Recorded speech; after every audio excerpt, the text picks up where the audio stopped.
Hi, everybody. This is Silvio Canto in Dallas, Texas on Thursday, October the 4th, and welcome to our video commentary.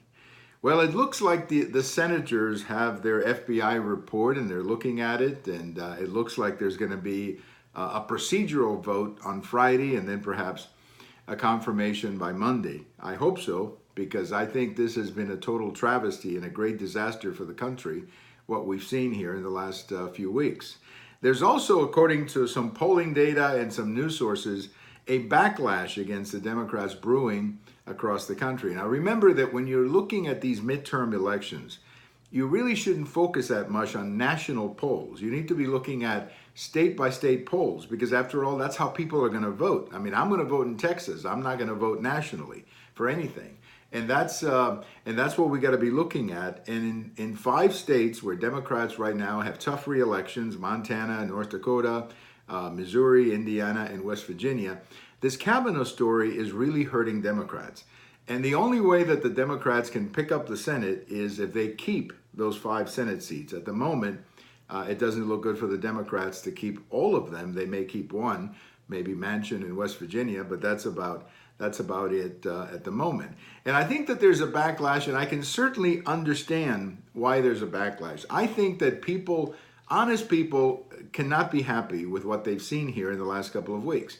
You have a person who's being accused of something that happened 36 years ago. He's accused of being at a party, but nobody can tell him when the party was, what year it was, what party it was. I mean, this is outrageous to make accusations of this type against a man. And then on top of that, rather than going to the police in Maryland and opening a case against Judge Kavanaugh, they do it all in the media, they do it all through the press, and that's simply no way to do these things. I mean, we have a judicial system to do these things, as we saw recently with Bill Cosby. Bill Cosby was convicted recently. That's because there was a trial, and in a trial, both sides get to defend themselves, something that Judge Kavanaugh, frankly, has not had much of a chance to do. So I think the backlash is not just coming from Republicans, by the way. I think it's coming from a lot of women who are looking at this and asking themselves or saying to themselves, that could be my husband next week. That could be my son.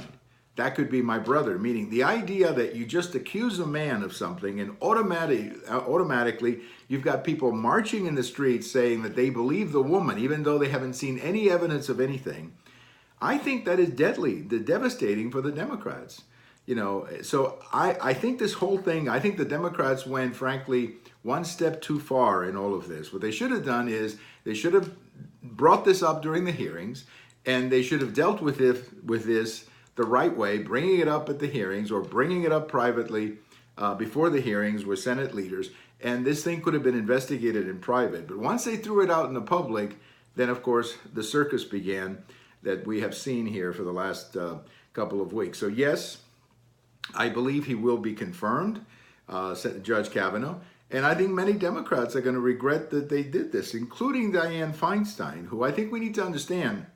Dianne Feinstein, for years, had been a very moderate and reasonable voice in the Democrat Party, but she is facing right now a real left-wing challenge in California. She doesn't have a Republican problem in California. She's got a left-wing Democrat problem. There is a person from the left who's challenging her, and I understand Republicans in California have decided to support her challenger as a way of getting back at Dianne Feinstein. And frankly, if I lived in California, I would do that too, because Dianne Feinstein is really responsible for this mess. She was the one who decided to withhold this information rather than to share it with her Republican colleagues. And overall, just this was a horrible performance by the U.S. Senate here in the last couple of weeks. And the U.S. senators are going to have to close the door and come together and realize that the country cannot take any more of these confirmations.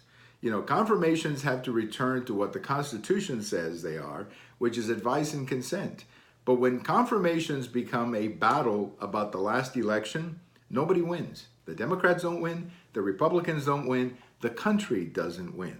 And I just hope that maybe the good side of all this terrible thing that we've gone through, maybe the good news of all of this is that I think the confirmations will get back to what they need to be, which is a look at the judge's judicial temperament and his experience, rather than a battle rather than a political battle of what the judge believes or doesn't believe. We have elections in this country to settle political battles. We don't do that with Supreme Court nominations.